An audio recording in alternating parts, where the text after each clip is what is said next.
What's up, Internet? Kevin here with Breakfast, Lunch, and Dinner, bringing you our review of Final Fantasy IV, the complete collection for the PSP. Now, I must admit, I've been a long-time fan of the Final Fantasy series. However, while I enjoy the new games from time to time, I really feel as though the series hit its peak during 4, 5, and 6, in which the games utilized 2D sprites alongside strong narratives and old-school turn-based battles.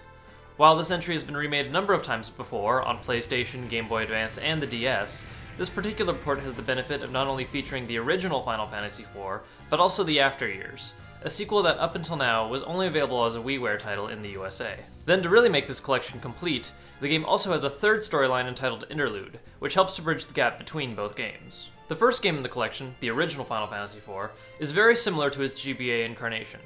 While still handling almost identically to the original SNES game, this version does include bonus dungeons, as well as the ability to eventually pick your own party members. Not only that, but the PSP version also features redone sprite animations, as well as the ability to use either the original music score, or the redone music that was used in the DS remake. While nothing shiny or new is really added to this port, Final Fantasy IV itself is still one of the best entries in the series. With a strong plot, as well as some great old-school style animation, and some of the best fight music you'll ever hear in the Final Fantasy series, anyone who has yet to play this game will find that the PSP version is one of the best ways to experience it. Then there's the new chapter Interlude, which in all honesty is practically non-existent. It only takes about 3 to 4 hours to complete, most of which is dialogue, and all the game's dungeons and enemies are simply taken straight from the original game. By itself, it's not enough to justify getting the collection, but it's a nice little added bridge part for those who are playing through either of the other games for the first time.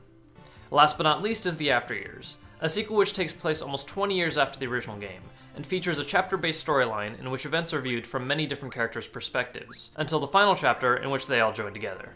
While playing through the original game is an absolute necessity to understand any of its plot, the After Years itself is actually a really enjoyable game, with enough changes and additions to help set it apart from FF4. While some dungeons and enemies are reused, the new plotline as well as the number of new characters really help to make the game feel fresh. One of my personal favorite additions is the banding ability, in which some combinations of team members can lead to special combo attacks, allowing for massive damage against enemies. Like with the first game, the complete collection has also given the After Years a full sprite makeover, and is easily the best looking version of this game.